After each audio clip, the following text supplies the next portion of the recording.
a strong performance here from Star if they're able to take a lot of rounds or potentially even upset. An upset would be a phenomenal spot for Star to put themselves in. That would force a lot out of KELVIN over the next couple of rounds.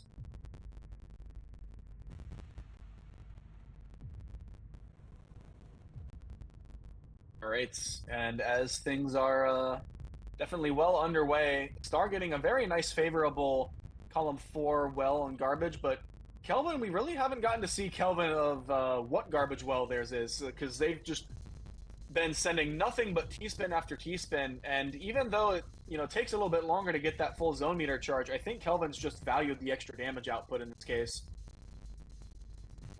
And oh my goodness, the immediate curve off rip. 83 curb twist from KELVIN. The 73 curb from Star to survive it. Is going to have to receive the near 10 lines. But what a way to start off the sets. Again, Star is definitely a player known for their, high zone clears. But KELVIN as well, 83. And Star 73 just looking like barely permissible to keep themselves going, which would ordinarily be an insta-win in other matches. And Star preparing for a C-spin, I believe, is a little bit of a greedy position, but KELVIN has some misdrops as they go for a zone into phase 3. Oh my goodness, KELVIN looking for a potential for another curb twist. That zone timer is going to run out a little bit early. Only getting about 40 or so. Oh my goodness. 37 there, Dodecatrix from Star, but Star for once in this in their kind of tournament performance here, having to rely on a lot of efficiency for phase 3, as most of their matches with Persimmon, they were able to kind of enter phase 3 with that advantage state. And things are not looking great right now. KELVIN just continuing to send endless amounts of pressure. The quarter zone there from Star is keeping them alive, but at what cost? Not going to be able to build up another, and KELVIN, again, the 83 curb to kick off their game 1 performance, having more damage than Star had in pieces placed.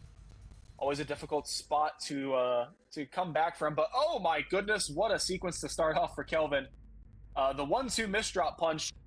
They are still in danger of an early top, but they have not built up another quarter zone. And you can see Star as well is a very big fan of doing the particular timing, which again is a little bit more difficult in a game like TEC. But as you can see, it's kind of forced this quarter zone from KELVIN really early on. And Star able to get that full zone meter while KELVIN is still having a really rough time. And so KELVIN, once again, having to do another premature zone. And it's still phase 1, so KELVIN does have a lot of run room to try and build up some quarter zone or, something formidable. But Star just has, the full zone meter to work with. Oh, it does get cut off a little bit early than they would have liked. 38 Dodecatrix. And at the moment, KELVIN is the one in a really strong spot. But again, these 1-2 misdrops in the center for KELVIN. Bit of slippery dash moments. Or maybe not dash, because it's more of a mishold, I think, for a lot of these misdrops that we're seeing from KELVIN. And again, I think just wanted to place the O piece there, but that's not the piece that's showing up in time. A little bit of a, Dodecatrix not going to be as strong as KELVIN would have liked, but it's going to be sufficient enough. Star right now with score advantage. I think only a half zone, maybe 3/4 to work with.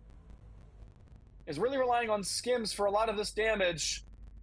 Able to get the curb twist, 52. It's not enough to push it into phase 3, but KELVIN decides to opt to zone in order to counteract this. 1 T-spin or so from Star could push us into phase 3. That's going to be phase 3. But now KELVIN, with the efficiency, forces Star in the back foot, and Star now regretting that decision to push it into phase 3. Having to accept so much garbage. And oh my goodness, KELVIN, another moment of the slippery hold key, is going to try and do a little bit of timing on their own board. try and help clean things up.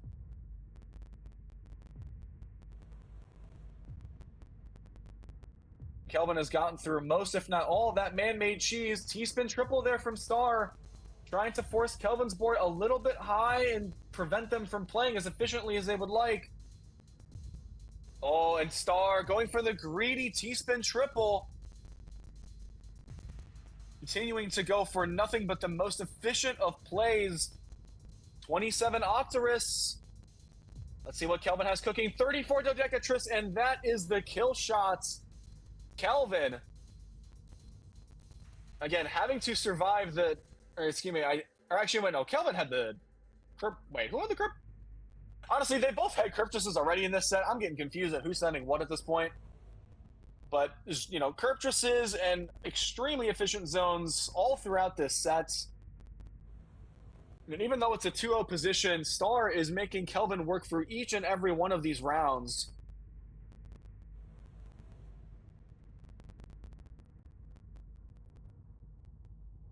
All right, a little bit of a tricky spot right here for Star's early game board. The garbage has shifted columns a little bit. And KELVIN, once again, going for a very early, very aggressive zone. Again, is able to still keep it clean on T-spins, but it is very surprising to see them very willing to just try and get this damage through sheer efficiency rather than building up a little bit in advance. Oh, and I think Star trying to figure out if they can spawn that eye in the right position for the ulti. Unfortunately, it's not likely. Gonna have to settle for the 54 Perfectress, but that is settling by no means. Oh, and a little bit of greedy play there from KELVIN. Able to avoid the top outs. And Star, with I believe a half zone, is going to try and make a greedy offensive play. It does force the zone from KELVIN, but KELVIN has earned the max zone meter and has cleaned up their board. However, the misdrop in the process has re-cheesed up the board. Phase 3 Bell, 43 line Perfectress Star, having to rely on this garbage. And oh, I think his meant to place that over in the far column. I don't think that's exactly where they wanted it.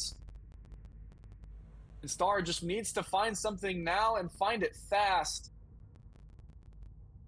A little bit of downstack work is going to put in a lot of effort, but oh, the Z, one piece too far over to the left, and that's going to be, I think, curtains for this round.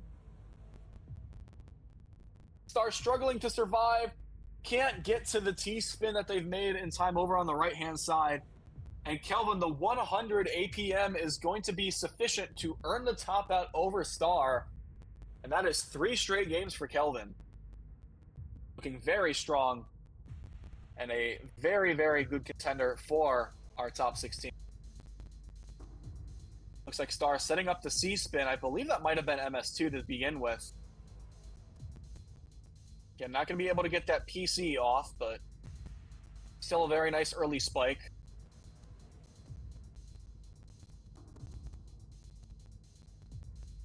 Garbage columns working quite favorably. I believe column 8 for Star and column 4 for KELVIN.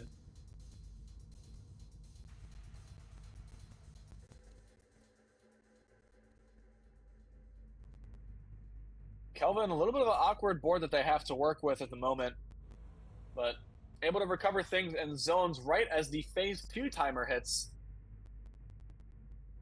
It has so much of it built up already in advance. Oh my goodness, the stacking there from KELVIN. Not able to get the ultimate Triss just due to the parity on those pieces. But Star is looking really lovely for a potential curb Triss. Currently fishing for one, only able to get the the Perfectress. That is a lot of pressure immediately from KELVIN. Star relying on the downstack to fend off most of it. And a little bit of a misstep there from KELVIN. All that garbage coming into Star's board, helping them get a little bit even on the zone departments. And although KELVIN is the one to trigger it into phase 3, it's just looking much more even than phase 1 and phase 2 would have led us to believe.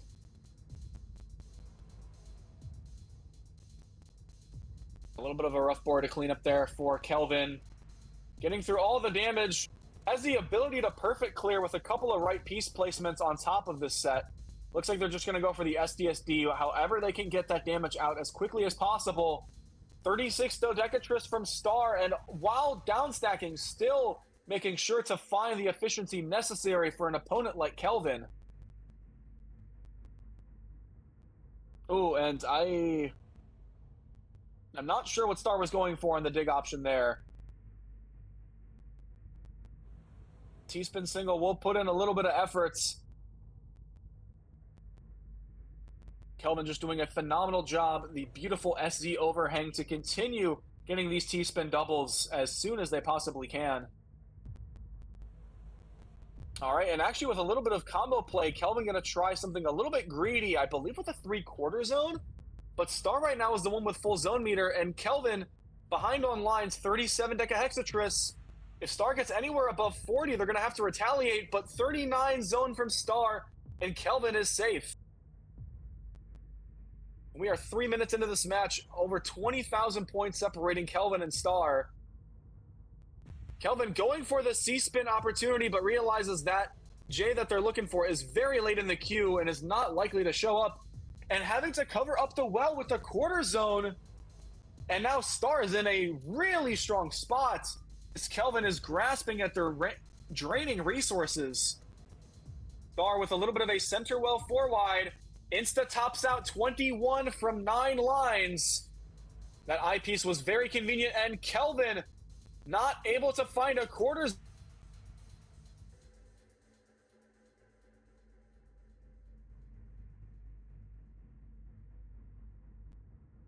Oh, and has it? Well, it may have frozen on my. Oh, okay, all right. For some reason, the results froze on my end, but I think we're back.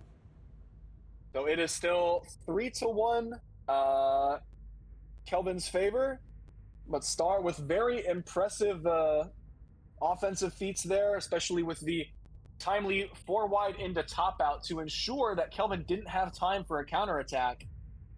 But Star right now is really on the back foot. KELVIN is trying desperately to get as many Tetrises and things. Oh, but decides to opt for a zone. This will give Star the opportunity to clean up their own stack, and I'm not really sure if that was the best decision-making there from KELVIN in the situation. Oh, is looking to try and get an ulti, but not quite there for the P sequence. Gonna have to settle for the Perfectress. And Star with a little bit of a 2-wide, trying to finish off this zone meter. Only gets to 43 with Decahexatris, and this is not looking great for Star. A little bit too long hesitating. And I think this is it. Not enough time to get a quarter zone. And KELVIN takes a very quick game 5. Puts them on match point 4-1 now. I'm gonna see for Star has already gotten 1 game off of KELVIN, but any more that we're able to see from them would be really great. But the eyepiece locks in one too far to the right, to the left. Star is gonna kind of have to start playing from a really tough spot. And that column 10 garbage is not going to make it any easier. Going to have to rely on a lot of SZ props. But KELVIN zoning really early than what we would have expected. I'm not sure if this is a full zone. I don't think it is. Oh, I was looking for the curb Triss. Unfortunately, piece is not in the right order to get it done. But will, I believe, settle for the ultimate Triss in the process. Star with a little bit of 2-well over on the side is looking for the all clear, finds it on line 19. Not sure if we'll be seeing the curb Triss, but we will for 82. And KELVIN has done such a great job already at that offense being so ruthless to begin with. But the eyepiece trying to play extremely fast, getting cut off from resources, but barely managing to survive. And despite the early 82 curb Triss, the worst that it's going to do for KELVIN is force them to make an offensive play to survive. And there is the 44 ultimate Triss, not a very long zone meter, so that's not going to be the strongest ulti in the books. But that 82 curve from Star has not really gotten them a lot. And KELVIN has pushed it into phase 3 a zone equal to match with Star's phase 2, but there's just really no follow-up. And despite the incredible curve just play from Star, over 1 attack per piece from them as well, it is still under the damage and efficiency shown from KELVIN, able to take 5